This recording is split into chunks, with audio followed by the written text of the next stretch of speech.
Hierdie is Sê dit soos dit is.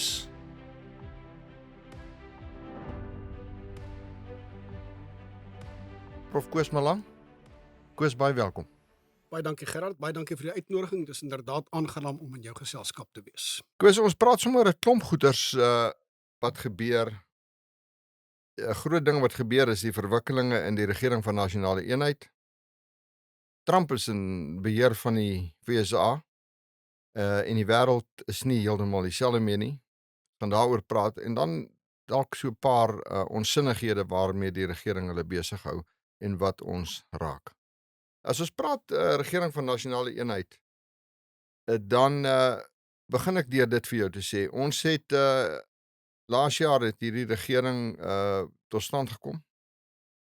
En jy het al gesê dis nie 'n regering van nasionale eenheid, dis eintlik 'n ander ding. En daar was verwagtinge en daar was 'n mate van euforia, maar sedertdien het kan die persepsie geregverdig wees dat sogenaamde transformasie het eintlik versnel. Nou as ek praat van soortgenaamde transformasie, dit is 'n vernietigende, destruktiewe vorm van transformasie wat nou plaasvind.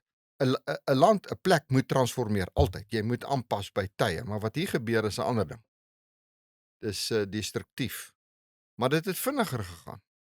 En die party wat in die regering van nasionale eenheid is wat hierdie ding moet stop, het hom nie gestop nie. Nou lyk dit vir my die ANC daag hulle eintlik uit. So die gesprek gaan nou so wat. Jy is daar. Jy het daar gegaan omdat jy bang is die doomsday scenario speel af. Maar jy laat toe dat ons na die doomsday scenario beweeg, maar net stadiger. Wat in 'n sekere gevalle dalk gevaarliker kan wees.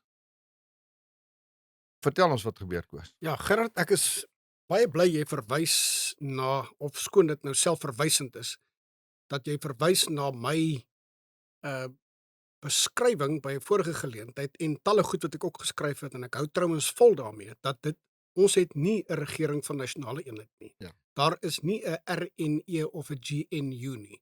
Dis 'n veelparty regering. Daar's verskeie redes daarvoor. Die belangrikste rede daarvoor is, en dit was die situasie reg vanuit die staanspoor, is dat daar inderdaad nie eenheid is nie. Die politieke partye wat in die regering is, met die ANC aan die een kant en die Demokratiese Alliansie en die Vryheidsfront en dergelike ander aan die ander kant, het inderdaad nie dieselfde oortuigings nie. Die oortuigings loop uiteen. Om dit derhalwe te beskryf as 'n regering van nasionale eenheid is doeteenvoudig 'n wanbeskrywing. Dis verkeerd. Dis 'n veelparty regering, dis al wat dit is. Wat gebeur het met die DA spesifiek, as ook met die media in die algemeen en trouens ook met die Vryheidsfront, is dat daar verwag is dat die ANC sal na alle waarskynlikheid op 'n rasionele manier optree en op 'n redelike manier. En sal begryp dat hulle met 40.2% van die populêre steun in die verkiesing van 29 Mei nie meer doeteenvoudig kan maak soos hulle wil, soos wat dit was tot op daai datum nie. Maar die verwagting wat gebaseer was op 'n aanname dat jy werk met redelike en rasionele mense, was klaarblyklik verkeerd. Wat gebeur het is dat die ANC eintlik in 'n hoër versnelling oorgegaan het om, soos wat ek dit noem, transformatisme, want dit is 'n ideologie, dit is transformatisme of dan die sogenaamde nasionaal-demokratiese revolusie, dat hy besluit het om dit in hoër rad te probeer plaas en dit deur te voer. Daar is verskeie redes daarvoor. Die belangrikste waarskynlik is dat die ANC moet probeer, die ANC wat nou in die regering is, Ramaphosa se mense, moet probeer aantoon aan die meer linkerkant in hulle eie geleedere, en dit is nou in die aanname dat hulle self, dit is Ramaphosa, hulle inderdaad nie die verder linkerkant is nie, wat ek betwyfel, maar hulle moet aan die Lesofis en die Paul Mashatile in eie geleedere, en dan natuurlik ook aan die EFF en die MK vertoon dat hulle daarom nog net so verbind is tot die deurvoer van die NDR en van transformatisme as tevore. Dis die belangrikste rede. Met ander woorde, dat hulle inderdaad nie hier op sleeptou geneem is deur hulle vennote in die veelpartyregering, meer bepaal die DA nie. En ek dink dis een van die belangrikste redes. Daar's verskeie ander ook waarby ons hopelik gaan stil staan. Want is baie belangrik om dit te bespreek. Maar jou waarneming asof die ANC inderdaad in 'n hoër versnelling oorgegaan het, dink ek is heeltemal korrek. Daar's 'n soort van 'n angs by die ANC. Daar's 'n soort van 'n angs by Ramaphosa en by sy kollegas in die regering, sy ANC kollegas, dat die indruk gaan gewek word dat hulle besig is om te retireer en as gevolg daarvan moet hulle tot elke prys probeer om die teenoorgestelde indruk te skep, naamlik dat hulle besig is om vorentoe te beweeg. Dis die eerste aspek, die eerste been van 'n beskrywing en 'n verduideliking, 'n verklaring van waarom gebeur wat gebeur. Die getuienis is oorweldigend dat hulle inderdaad in 'n hoër versnelling probeer oorgaan. Ons kan 'n klomp noem. Dit is aan ons luisteraars bekend. Dis bekend in die publiek. Hierdie onteieningswet met al die nadelige implikasies vir dit kan inhou, is onderteken. Die Bela-wet is sonder enige veranderings onderteken en is binnekort in werking. Die National Health. die National Health, nasionale gesondheidsversekering is op pad en dit lyk nie asof die remme wat daar aangewend word of kan word aan die kant van die ander partye in die veelpartyregering die nodige uitwerking gaan hê nie. En dan het ons natuurlik nog allerhande ander dollede en gekhede, soos iets waar ons gepraat het net voor ons amptelike gesprek begin het, hierdie 100 miljard fonds van Parks Touw waar wit besighede, swart besighede moet subsidieer. Dis waarop dit neerkom. Nou dis heeltemal gek. Ek wil nie nou vir die oomblik daarby stil staan nie, maar net een opmerking daaroor. Die implikasie daarvan is nie gelykheid nie, om gelykheid te bewerkstellig nie. Die implikasie daarvan is om die vet katte wat reeds deur BEE en dergelike projekte bevoordeel word, om hulle verder te bevoordeel. Met ander woorde, dit is doeteenvoudig 'n klein onversadigbare ryk elite wat hier rondom die ANC versamel het wat verder verryk moet word. Dit is die soort van gekhede waarmee hulle doenig is. Ek dink ons moet onthou om later in die gesprek na daai fonds toe terug te keer. Goed. Want daar's heel wat te sê daaroor. Ja. Dan spits ons daarop toe, want jy is heeltemal reg, dit is een van die gekhede. Ja. Nou, daar's natuurlik nog 'n klomp buitelandse gekhede ook, waarop ons kan wys. Maar kom ons plaas dit eers ook 'n bietjie op die ys miskien. Maar ek dink die eerste belangrike rede dan is hierdie indruk, net om op te som, hierdie indruk wat gewek moet word dat ons is nie op die verdediging nie. Ons is inderdaad op die aanval. Ons gaan nog alles, dis nou die ANC wat ons wou deurvoer, gaan ons steeds met groter spoed en krag Ek deurvoer. sê vir my, dink jy dit is in 'n poging om die stemme wat MK gekry het, veral MK gekry het, terug te wen? Ek dink dis 'n deel van die verklaring. Ek dink dis 'n deel van die verklaring daarvoor. Maar kom ons sê, as die ANC behoort te weet dat die stemme wat hulle verloor is in elk geval nie moeilik, baie maklik wees om terug te kry nie, want as 'n ou een keer in 'n party sy steun verloor het, jy kry hom maklik terug nie. So 'n ou wat van jou dienste gebruik gemaak het, 'n restaurant wat 'n swak diens lewer en jy vat jou goed en jy loop en jy gaan eet op 'n ander plek, vat dit baie om hom terug te ry. Ek het gister by 'n plek verbygery en ek en my vrou praat daarvan en ons sê, jy weet, ons het hier geëet op 'n kol en dit was swak en nou is die vraag, gaan ek terug? As jy weg is, baie moeilik, baie moeilik. Jy moet eintlik sê onder nuwe bestuur, miskien gee ek jou 'n kans. Nou die DA het in die RNE ingegaan uit vrees dat die ANC links gaan. Maar Moletsi Mbeki het een keer gesê, baie waarin gesê, hy sê dit kan nie gebeur nie. Hy sê in sy clan, sy woorde wat hy gebruik het, hulle die Tokoloshi. Hy het 'n dingetjie. Ja. Wat ouens 'n baksteen onder sy bed se pote sit, want daai dingetjie kan nou nie daar op nie, maar daai dingetjie speel 'n groot rol in sy clan se lewe en hy sê die EFF op daai stadium is die DA se Tokoloshi. Is nie gevaarlik nie, want hy sê die ANC weet hulle kan nie met hulle in koalisie gaan nie. Hulle kan nie nou met die MK in koalisie gaan nie, want dis die einde van Ramaphosa en almal van hulle. Almal van hulle is verby daai dag. Nou hoekom is daai vrees daar?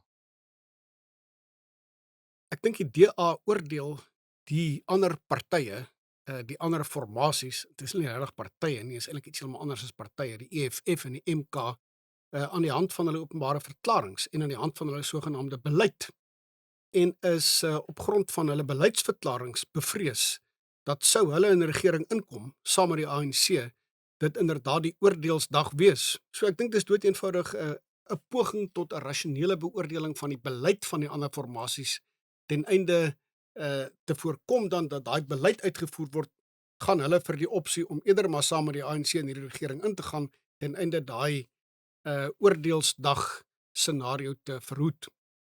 Voor die ooreenkoms egter gesluit is, waarvoor die ANC interessant genoeg, moet mens net noem, natuurlik eintlik baie opgewonde was. Selfs iemand soos Fikile Mbalula was heel opgewonde daaroor dat hulle gaan nou met die DA in 'n soort van 'n koalisie in hierdie veelpartyregering in.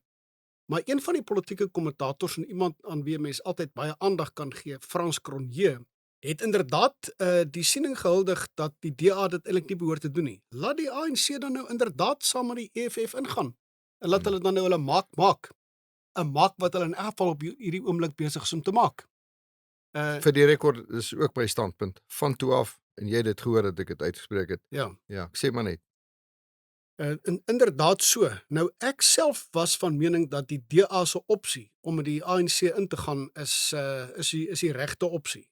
Maar ek begin self toenemend tot die gevolgtrekking kom dat aangesien die DA toenemend verantwoordelikheid moet aanvaar vir die dwaashede van die ANC, hulle waarskynlik sterk sal moet begin oorweeg om inderdaad uit hierdie regering pad te gee. Wat die ANC met een van twee opsies laat. In die eerste plek kan hulle probeer om as 'n minderheidsregering te probeer regeer. En alternatiefelik, dit is natuurlik heeltemal moontlik. Dit beteken dat hulle met betrekking tot elke moontlike wetgewing wat hulle wil deurvoer ad hoc ooreenkomste sal moet aangaan. Dis moeilik, maar dit is haalbaar. Die ander alternatief wat die DA soos die pes wil vermy is natuurlik dan nou dat die ANC in koalisie met die EFF en of die MK ingaan. Goed. Net wat betref die benadering tot die van die DA en van die Vryheidsfront en ander partye met betrekking tot die ANC. Etlike van die goed wat die ANC nou deurvoer, is dinge wat reeds aanvaar is deur die parlement in die vorige era, voor 29 Mei verlede jaar. En daar kan geargumenteer word dat die ooreenkoms wat daar gesluit is, die veelpartyregering ooreenkoms wat daar gesluit is, het betrekking op alles wat gebeur sedertdien daarna. En dat wat tans gebeur is eintlik maar net 'n volvoer van dinge wat reeds besluit is. As gevolg waarvan jy kan sê nee maar goed, die DA het nie beheer oor die goed wat intussen gebeur het in volvoering van die destydse wetgewing wat al aangeneem is en deurgevoer is voor 29 Mei nie. Dis 'n teoretiese argument wat geopper kan word. Dit mag wees dat daar moontlik meriete in die beleid in so 'n argument is. In teorie, het dit meriete. In teorie. Ek het betwyfel egter of dit inderdaad die geval is. Want wat ons die afgelope tyd met die ANC waarneem, is nie, en dis die punt wat ek reeds gemaak het, is nie rasionele optrede nie. Dis 'n stemming wat eintlik by die ANC los is. Dis 'n bepaalde atmosfeer wat reeds 'n gevoel wat as dit ware reeds in volle swang is, in gevolge waarvan hy besluit het om eintlik maar te maak wat hy wil, ongeag die konsekwensies wat dit vir die DA het, ongeag ook die konsekwensies wat dit vir Suid-Afrika in den brede het. Maar Gerard, 'n belangrike ding is dat die moontlikheid om die DA in hierdie omstandighede te verkwalik, is sonder twyfel daar. Daar kan geargumenteer word dat die DA in 'n beduidende mate naïef eintlik in hierdie ding ingegaan het. En dieselfde geld vir die Vryheidsfront. Dat hulle naïef was juis omdat hulle gedink het hulle werk met 'n rasionele ANC wat sal begryp dat hy verswak is en dat hy noodwendig hulle werk met 'n ANC wat verswak is en dat hulle noodwendig nou meer toegeeflik sal wees saam met hulle koalisie of dan nou regeringsvennote. Maar ek dink daar's 3 dinge wat mense in ag moet neem. Die eerste het ons reeds na verwys. Dit is dat die ANC is as dit ware beangs. Hy's beangs dat hy die indruk gaan wek dat hy verswak is. En hy kan tot elke prys nie bekostig om daai indruk te wek nie. Dit is iets wat nie net so ver strek as Ramaphosa nie, maar wat byvoorbeeld mense soos Mbeki en sovoorts insluit. Selfs van die ouer garde insluit.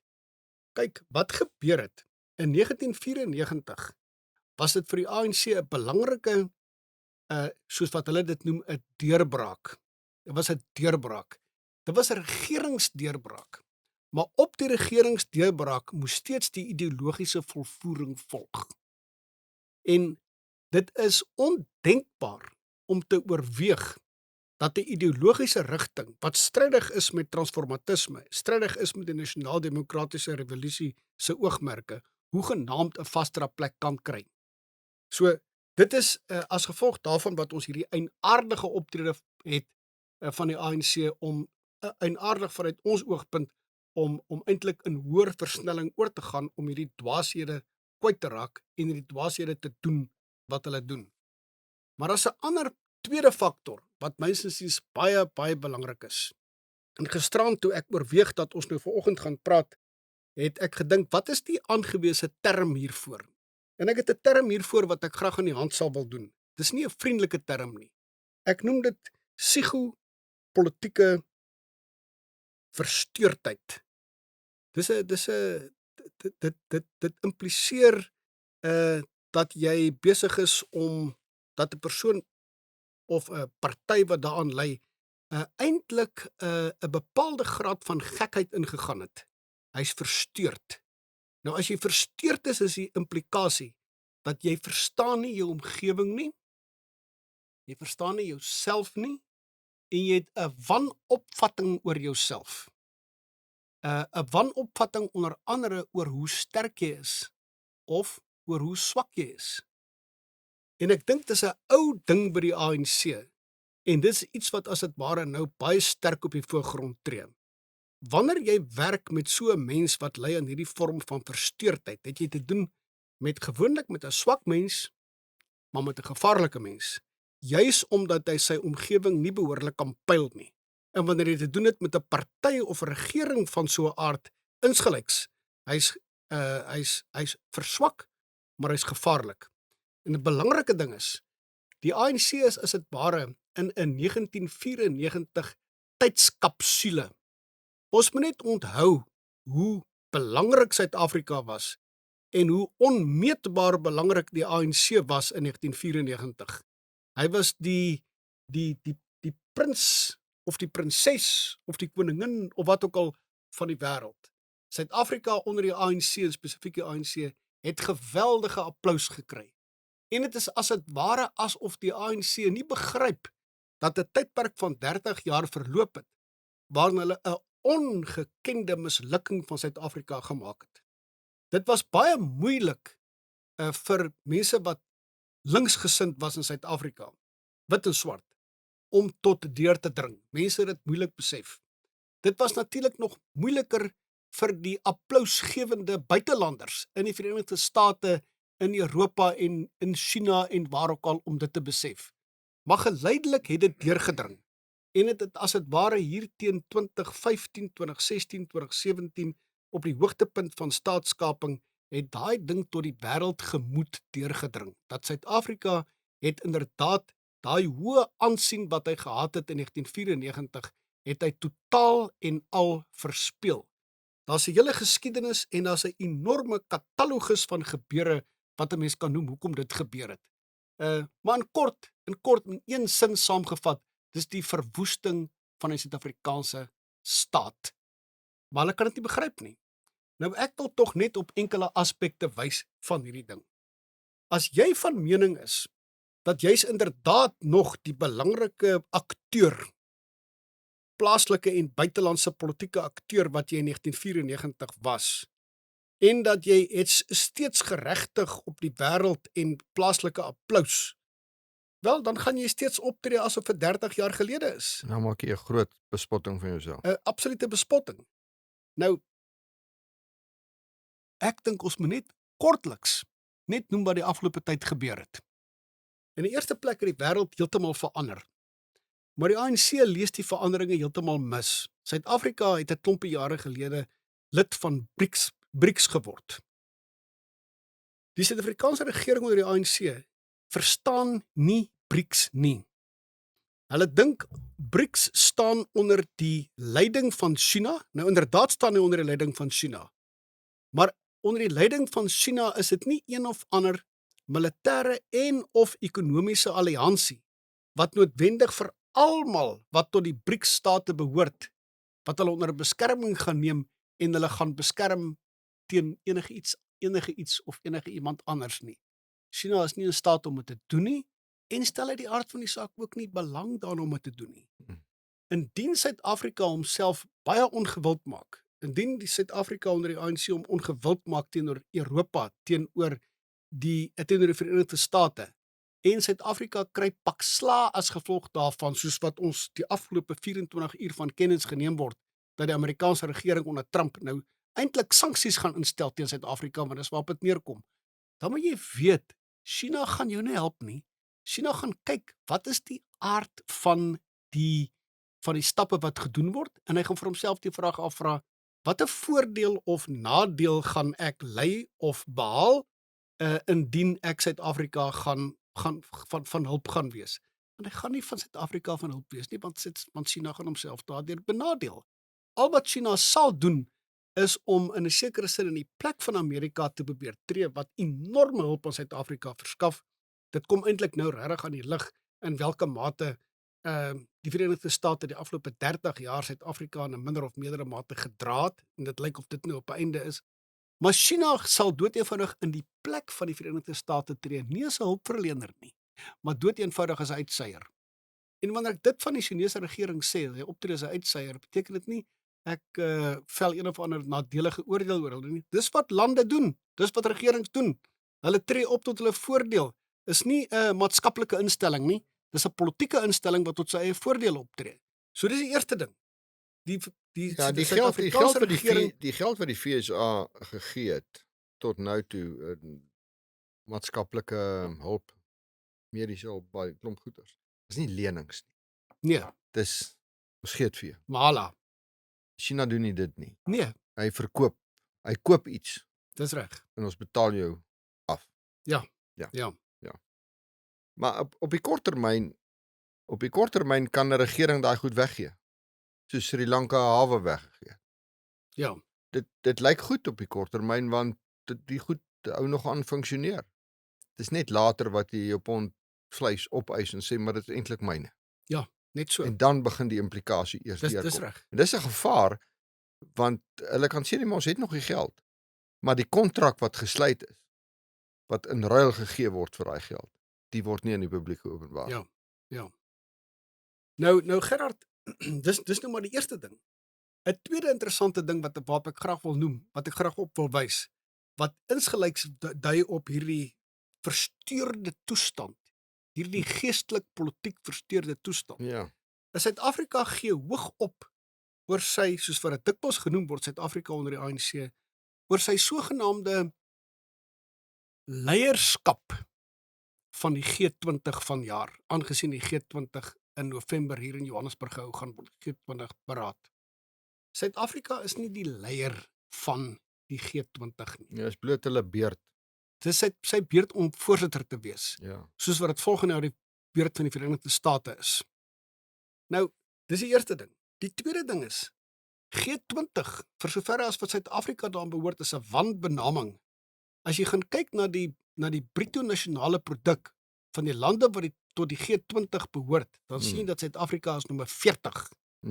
Nou, 'n ekonoom wat sy storie ken, sê vir my dat die rand is 'n bietjie onderwaardeer en Suid-Afrika sou moontlik 38 of 39 wees. Maar die feit is, dis nie 20 nie. Met ander woorde, hierdie indruk van Suid-Afrika as een van die groot ekonomieë in die wêreld danksy die ANC is nonsens. Inteendeel, Suid-Afrika het oor die afgelope 30 jaar onder die knosse leierskap van die ANC teruggesak.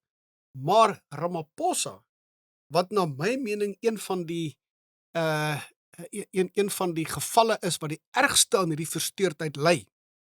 Hy dink blykbaar inderdaad Suid-Afrika is nou so belangrik. En hy dink blykbaar inderdaad hy is een of ander leier van die 20 ekonomies sterkste lande in die wêreld. Nog 'n totale wanopvatting. Die derde ding is, Suid-Afrika wil blykbaar 'n permanente lid van die Veiligheidsraad van die Verenigde Nasies word. Nou, daar's 5 permanente lede en elkeen van hulle het 'n veto-reg. Wat beteken dat as enige een van daai 5, dis Rusland, China, Verenigde State, Frankryk en Amerika, daai veto-reg uitoefen, dan kan 'n resolusie in die Veiligheidsraad nie aanvaar word nie. Nou Suid-Afrika is 'n sterk voorstander dat 2 lande in Afrika lede moet word van die Veiligheidsraad en die veto-reg moet kan uitoefen en dat Suid-Afrika as hierdie vooraanstaande land in Afrika uit die aard van die saak een van daai 2 permanente lede moet wees met 'n veto-reg. Nou, dit is regtig die denke, as mens die woord denke daaraan kan toeskryf, van 'n stommerik of dan van 'n psigopolities versteurde. Die rede hoekom jy 'n lid word van daai uitgeleese groep van die Veiligheidsraad wat die veto-reg kan uitoefen, is omdat jy sterk is. Na die Tweede Wêreldoorlog was dit die 5 wenners van die oorlog. Maar die belangrike die 5 oorwinnaars in die oorlog, maar die belangrike ding is jy moet konstant sterk wees. Jy moet militêr en ekonomies sterk wees. Jy moenie gemors maak van jou land nie. Nou die 5 wat daar is al 5 nog sterk. Amerika by verre die sterkste en China het baie sterker geword. Maar daar's ander lande wat nou in die deur klop daarvoor. Duitsland klop in die deur daarvoor. Japan klop in die deur daarvoor. Nie omdat hy goed is nie, nie omdat hy moreel wonderlik is of wat ook al nie, dis nie waaroor dit gaan nie. Nie omdat hy 'n wonderlike menseregte rekord het sogenaamd nie, maar omdat hulle sterk is. Nou, sterk op 'n verskeidenheid van maniere, polities, ekonomies en natuurlik militêr. Nou ek het sopas verwys met verwysing na die G20, daarna dat Suid-Afrika eintlik nou rondom nommer 40 is. Maar hoe staan Suid-Afrika militêr? Nou mense van my en jou ouderdom het 'n baie goeie herinnering van hoe sterk die Suid-Afrikaanse weermag was in die 70er en die 80er jare. Nou die Suid-Afrikaanse weermag op die oomblik is 'n vaas skaduwee van wat hy eens was.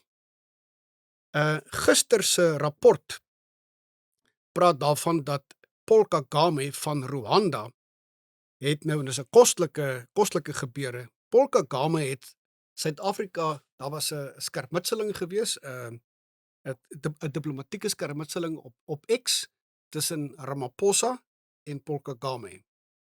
Ramaphosa het seker goed kwyt geraak op X wat Paul Kagame ernstig aanstoot meegeneem het en hy het toe gereageer op X. 'n klomp punte gemaak. En die 6de punt lui: indien Suid-Afrika, indien Ramaphosa wil hê dat die dispuut tussen Suid-Afrika en Rwanda moet militêr uitgeklaar word, then we can deal with that in that context. Ons sal kom. Ons is reg vir julle om oorlog te maak. Nou gister skryf Pollux van rapport. Dit is nou vir 'n baie klein ouetjie om 'n groot ou te dreig. Ek is bevrees Pollux is verkeerd. Want wat gebeur het, is enkele jare gelede, 4-5 jaar gelede, was daar ernstige probleme, en trouwens die probleme bestaan nog uiteindelik teruggekom, in die noorde van Mosambiek in Cabo Delgado. Ja. Die SAOG moes eintlik verantwoordelikheid aanvaar het om in te gryp in Cabo Delgado. Die SAOG, die Suider-Afrikaanse state, met spesifieke insluiting van die groot moondheid Suid-Afrika, kon nie ingryp nie, omdat hy nie oor die vermoë beskik om in Cabo Delgado in 'n klein terreurgroepie op sy plek te sit nie. En uiteindelik is die vrede en die stabiliteit herstel deur niemand anders nie as Rwanda, hierdie Rwandese weermag. So die punt is dat wanneer Paul Kagame vir Ramaphosa tot oorlog uitnooi, dan weet hy waarvan hy praat. Hy sê dit nie gedoen nie. Dit maak heeltemal sin. Uit die aard van die saak. Nou die punt is wat dit vir jou aantoon. Suid-Afrika het nou van homself 'n enorme gek gemaak, militêr gesproke, terwyl die senior offisiere hier in Pretoria golf gespeel het, en ek het niks teen golf nie, maar jy moet nou nie golf speel as hulle besig is om jou soldate dood te skiet in die ooste van die Kongo nie. Nou, toe dit gebeur, dit is absoluut wêreldkundig gemaak. Lyk dit soos 'n land wat op die punt staan om 'n permanente lid van die Veiligheidsraad te word en die vetoreg uit te oefen? Nee, dis 'n totale bespotting daarvan. Nou maar die Suid-Afrikaanse regering is in so 'n mate psigopolities versteurd dat hy dit blykbaar nie in ag neem nie. Dis die soort van mense met wie ons hier werk. Ek kan 'n klomp bykomende goed noem, maar net een laaste ding. Oor die afgelope naweek, en dis nuus waarvan ek vanoggend bewus geword het. Oor die afgelope naweek het daar 'n groep in Den Haag byeengekom. Hulle noem hulle self die Den Haag groep. Hulle het besluit dat hulle gaan nou hulle kragte saamsnoer, die besondere spierkrag wat hulle het, en hulle gaan inderdaad die alles in hulle vermoë doen om Israel op sy plek te sit, deur middel van onder andere die resolusies, ten minste die uitsprake wat die internasionale regshof gegee het. Die betrokke lande bestaan bekend nou as die Den Haag groep, bestaan uit Suid-Afrika, Bolivia, en dis nie goeie geselskap om in te wees nie, Belize, wat 'n bevolking het van minder as 1 miljoen, is 'n klein staatjie in Sentraal-Amerika. Is Pampoenland ook daar? Ekskuus tog. Ek sê is Pampoenland ook op die lys? Cuba is daar, Honduras is daar, eweneens nou nie 'n groot moontlikheid nie, Namibië en Senegal en enkele ander. Nou, op hierdie oomblik is die Verenigde State, danksy die Verenigde State en sekere Midde-Oosterse lande soos Egipte en Qatar, besig om 'n skikking te bewerkstellig met betrekking tot die Gaza-oorlog. Wat Suid-Afrika nou doen, is om terwyl die skikking bewerkstellig word, meng hulle in.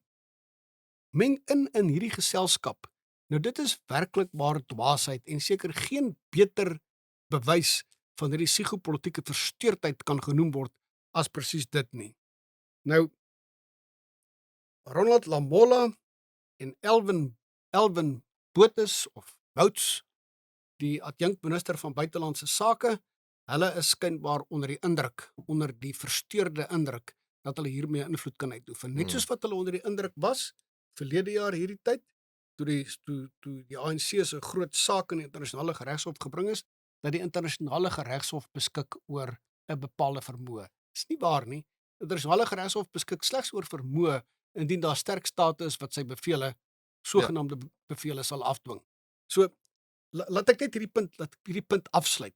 Die punt is dat met betrekking tot Suid-Afrika se buitelandse beleid demonstreer hy niks anders nie as dat die ANC die kluts kwyt geraak het.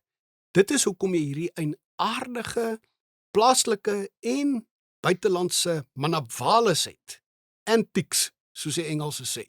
Manavales, waarmee hulle hiervoor in dag kom, as gevolg waarvan hulle self doeteenvoudig net verder isoleer en vyhandigheid en sanksies gaan uitlok van groot moondhede. In omstandighede waar Suid-Afrika regtig nie enige noue betrekkinge met enige groot moondheid op hierdie stadium het nie. As hy dalk dink hy het noue betrekkinge met Rusland, maak hy 'n fout, ons kan daarop ingaan.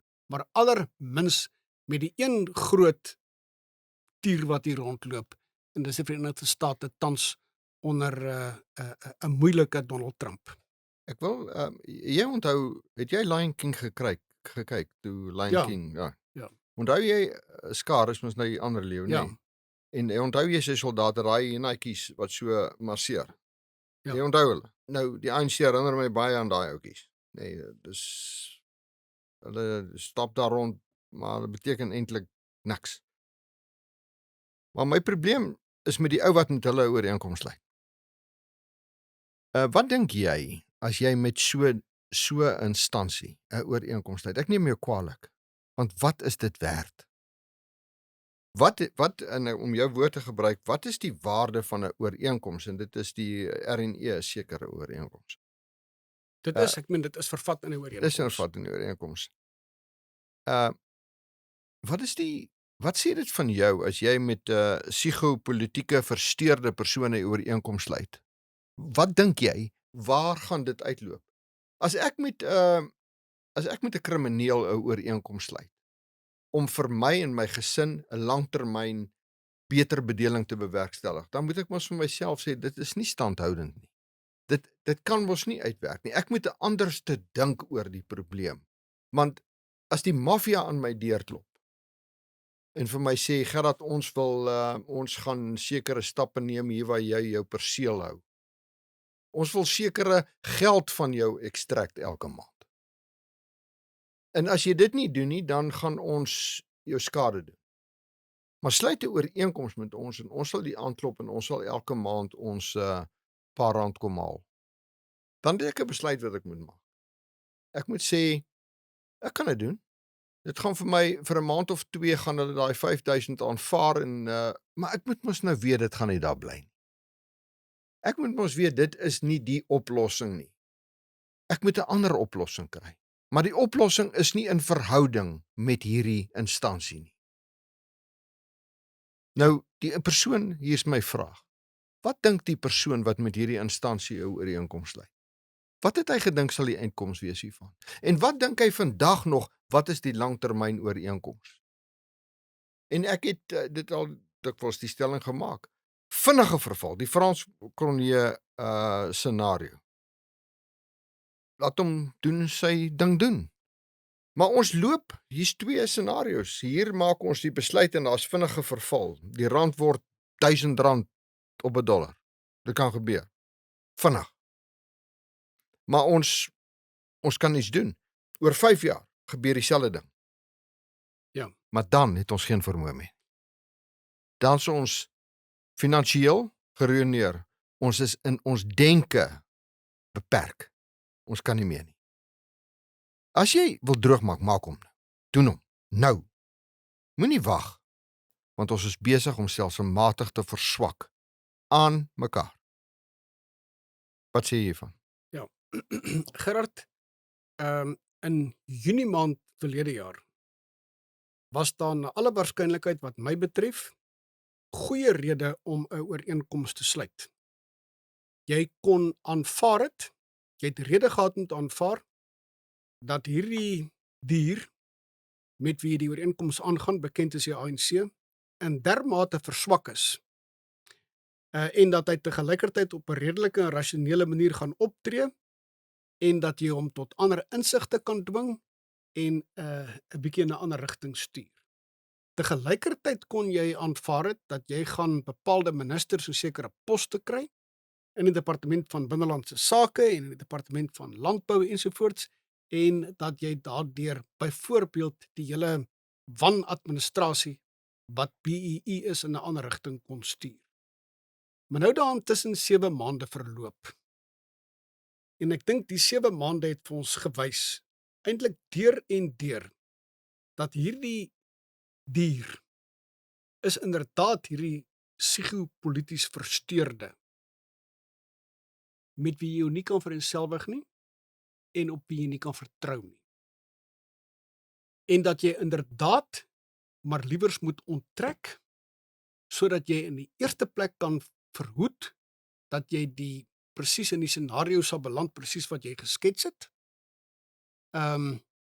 Laat hulle maar gaan en inderdaad die ooreenkoms met die EFF sluit. Dis tog maar wat die ANC altyd was. Die EFF en MK was tog maar altyd in sy geleedere en laat hulle maak. Vir soverre as wat daai maak wat te maak is, erger is as wat die ANC op die oomblik doen. Ek het 'n goeie vraag of dit wel so gaan wees. Maar die punt is dat hulle dan die maak en dat ons dan begryp dat vir soverre as wat ons beskik oor vermoëns, ons wat die ANC teenstaan, ons wat staan vir 'n vrye mark, ons wat staan vir die selfbeskikking en selfregering van gemeenskappe, dat ons dan die burgerlike vermoë wat ons het ten beste aanwend ten einde soveel as moontlik burgerlike selfbestuur, selfregering te vestig en dat ons te gelykertyd die baie gunstiger internasionaal politieke situasie waar ons verkeer ten beste benut ten einde presies dit te bewerkstellig en laat ons die ANC as dit ware daartoe oorlaat om saam met watter bondgenoot hy ook al is, homself doeteenvoudig verder te marginaliseer. En al moet dit dan die effek het dat ons op die kort en die middeltermyn moeilike tye deurgaan, is die vooruitsigte vir 'n beter toekoms op die iets wat langer termyn na alle waarskynlikheid veel beter as om geleidelik in hierdie moeras verder in te sink. Koos, kom ons ek stem saam. Kom ons praat oor die wêreld het nou skielik verander. Trump is daar en dis heerlik met hom in die stuur. Ek meen dis lekker om hom dop te hou. Jy hoef nie meer ander flieks te kyk nie. Jy kan die Trump fliek kyk. Hy doen onmiddellik. En ek is 'n ondersteuner van hom, maar soms wonder ek en hoop ek hy doen goed so vinnig dat ek wonder het hy advies gevat hieroor? Of het hy dit net gedoen? Kan dit wees dat hy 'n bietjie wat is die woord? Impulsief. Kan dit wees? Kan hy op daai vlak impulsief wees? Gister het hy tariewe ingestel tot 95% teen sy buurland. En my vraag is, kan dit boomerang op hom? Moontlik. Dit kan. Wanneer jy werk met Trump, dan werk jy met inderdaad met 'n persoon wat ten minste ten dele impulsief is. Jy werk inderdaad met 'n persoon wat ook onverantwoordelik kan optree. Jy werk inderdaad met 'n persoon wat as 'n individu baie sensitief is, in 'n sekere sin kleinserig is. Dis 'n vreemde ding om te sê, want hy kan juis ook verskriklik kliphard wees, maar as daar persoonlike goed is wat op hom geloods word, persoonlike aanvalle wat op hom geloods word, dan knoop hy dit in sy oor en hy reageer daarop, en dis nie altyd die beste politieke strategie om te Maar dit volg. is nou wat dit is. Maar dis nou wat dit is. Met ander woorde, dat Trump oor die vermoë beskik om homself en Amerika ook ten dele te benadeel, lei absoluut geen twyfel hoegenaamd wat my betref nie. Wat egter wel waar is, Gerard, en ek wil nou nie vlerk sleep vir 'n volgende gesprek nie, maar ek gaan nou, want wat ons gadeslaan op hierdie oomblik in die wêreld, as gevolg van die Verenigde State, is 'n revolusie van enorme omvang. Ons is nou in 2024, 2025 in 'n selfde fase as toe die muur geval het in 1989. In dieselfde enorme oorgangsfase toe die Franse Revolusie deurgevoer is, 2 eeue van tevore, 1789 en kort daarna. En dergelike ander groot omwentelings in die wêreldpolitiek. Hierdie is sodanige omwenteling. Dit gaan nie gepaard met oorlog nie. Dit gaan nie gepaard met bloedvergieting ensovoorts nie, en daarom is dit dalk nie so dramaties dat mense dit onmiddellik opmerk nie, omdat dit dieselfde dramatiese aanskyn het. Jy weet die voorkoms daarvan is dalk nie so dramaties soos die val van die muur nie, maar die implikasies is inderdaad net so revolusionêr indien nie meer nie. Dis waar mense dit te doen het. In 2016 het Trump die verkiesing gewen, het in 2017 aan bewind gekom vir die eerste keer. Hy was glad nie daarop bedag dat hy aan bewind sou kom nie. Talle en talle poste het gedurende die eerste Trump-administrasie tot in 2020 ongevul gebly. Hy was glad nie gereed om te begin regeer nie. En hy was met betrekking tot sy denke totaal en al ongeraffineer. En hy is ongeraffineer met betrekking tot sy denke. Maar wat gebeur het, is dat Trump sedert 2016, sedert 2017, maar veral myns insiens sedert 2020 nie stilgesit het nie. En 'n hele phalanx van mense rondom hom versamel het. Wat mense in die burgerlike samelewing is, mense by universiteite is, mense by think tanks ensovoorts. Dat as gevolg daarvan 'n ideologiese en kulturele grondverskuiwing gebeur. En daai grondverskywing het tot uitdrukking gekom in die verkiesing. Te gelykertyd is daar ook voorbereidingswerk gedoen op 'n enorme skaal as gevolg waarvan hy 2 goed kon doen. Wel, baie ander, maar in beginsel 2 goed. In die eerste plek het hy nou al iets soos 300 binne die bestek van minder as 2 weke ehm uitvoerende dekrete, uitvoerende bevele uitgevaardig. Dis absoluut ongekend. En wat baie belangrik is, daai uitvoerende bevele gaan besonder diep. Die eerste uitvoerende bevel met betrekking tot regstellende aksie is in 1965 uitgevaardig deur Lyndon Johnson. Al die ander goed wat gevolg is sedertdien met betrekking tot affirmative action, maar veral die hoogste versnelling wat dit bereik het gedurende die tydperk net voor Trump onder Obama en daarna onder die stamelende Biden, in die vorm van sogenaamde DEI, diversity, equity and inclusion, wat maar niks anders is nie as dat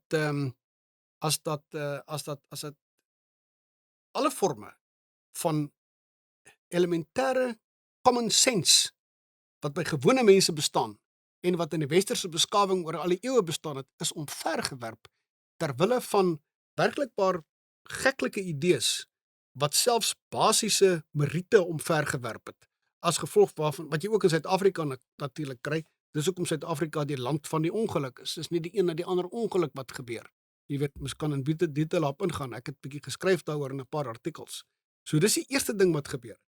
Hy was absoluut gereed gewees om hierdie dekrete uit te vaardig nog lank voordat hy aan bewind gekom het. Waar kom dit vandaan? Net hy het dit uitgedink? Nee, J.D. Vance en 'n sweterjoel van mense wat alreeds om Trump vergader was, wat daartoe kon lei dat hierdie inderdaad revolusie deurgevoer is. Jy het nie net 'n bewindsverandering nie, het 'n totaal geheel en veranderde denkwyse wat manifesteer, wat tot uitdrukking kom in 'n nuwe ideologie aan die hand waarvan die Verenigde State ingerig word. Maar die beweging, die skeiding van die wêreld in 2 groepe is besig om plaas te vind. Ja. Trump, die bewindsoorname van Trump is deel die gevolg daarvan, aan die ander kant skep hy dit ook. Ja.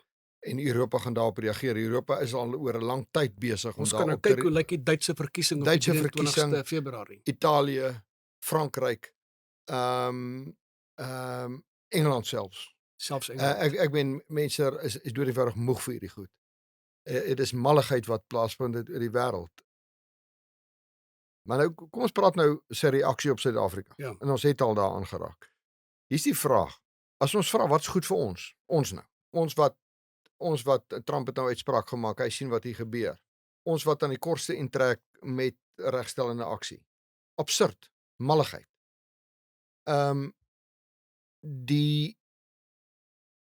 As hy hom heeltemal vervreem van die ANC, kan die ANC sy heil gaan soek elders en Suid-Afrika vinniger links druk? Maar links, jy weet, wat is links in die konteks van China? Wil China, China, dit pas hulle dalk die gemors wat hier ontstaan, want hulle koop op. Rusland gee nie 'n flenter om nie, met respek. Ek kan dit onomwonde sê, die Russe het geen liefde van wat hier aangaan nie. Daar's geen rede hoekom hulle kan al belange kyk. Maar so, dis my waarneming, maar die feit is kortliks. Trump doen wat hy doen, hy gaan doen wat hy doen. Ek bedoel, ons verstaan, hy sê wat hier gebeur is nie reg nie.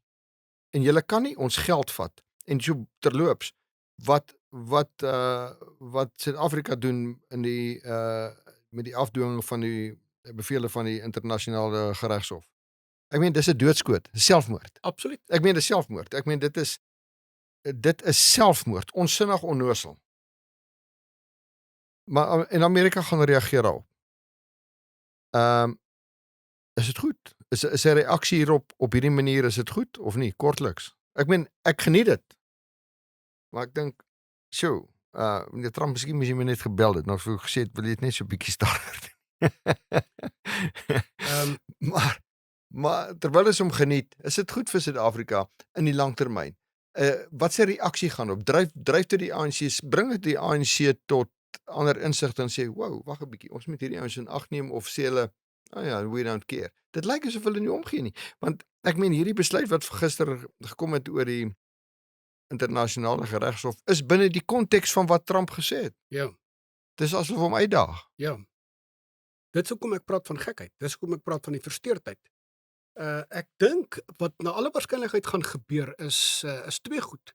Ek dink die ANC sal aangaan op sy dwaase weë, maar sal te gelykertyd 'n al hoe meer populêre steun verloor.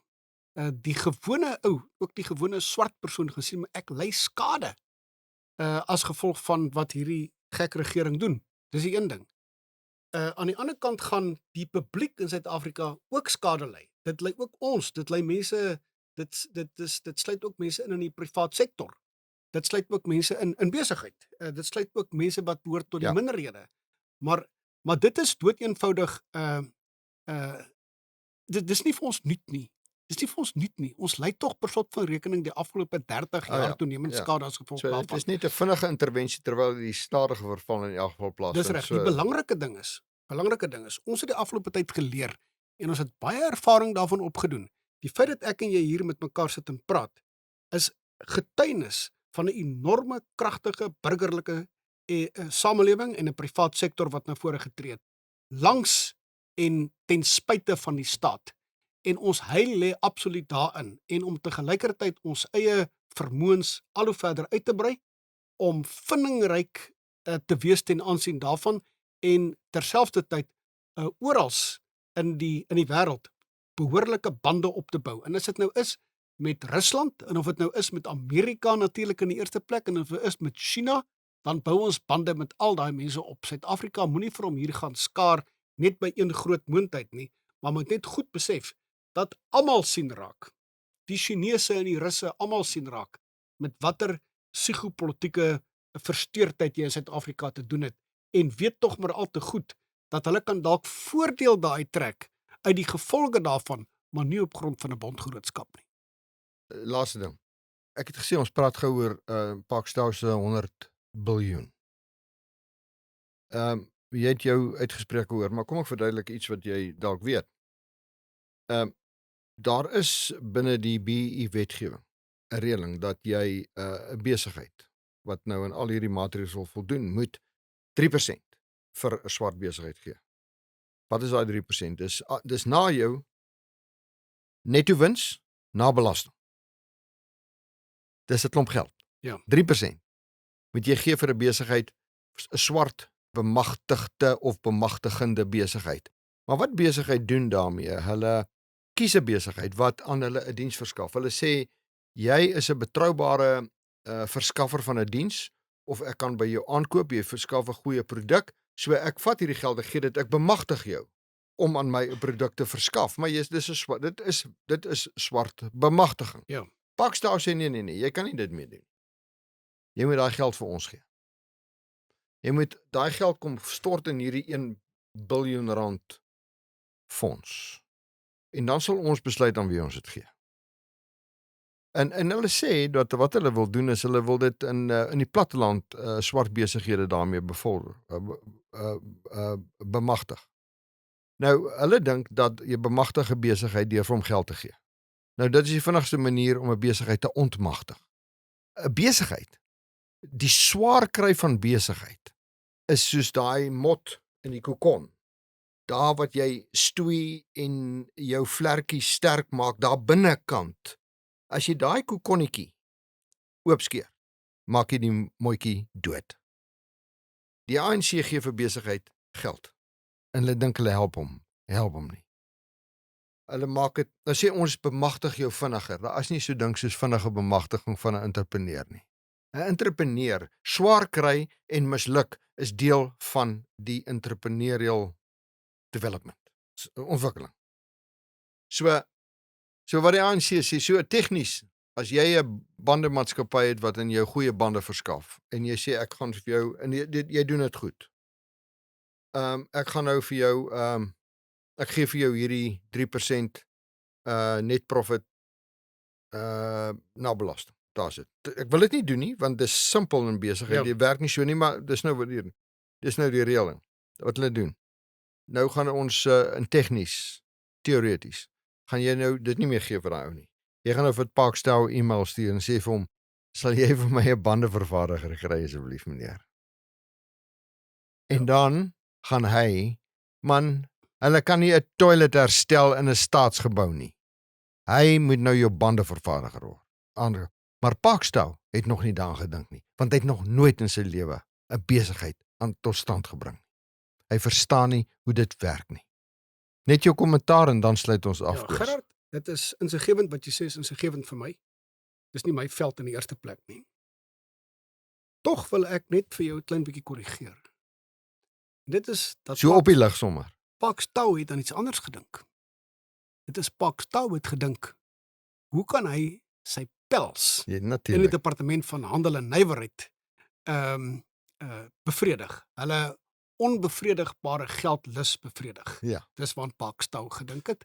En sekere van daai geld sal sekerlik uiteindelik ook die pad vind na die ANC toe. Dis waaraan Parkstou gedink het. Dis 'n korrupte skema. Koos, baie dankie die tyd ons ingaan. Baie dankie Gerard, aangenaam om hierdie bespreking met jou te hê. Dieselfde. Dankie Koos.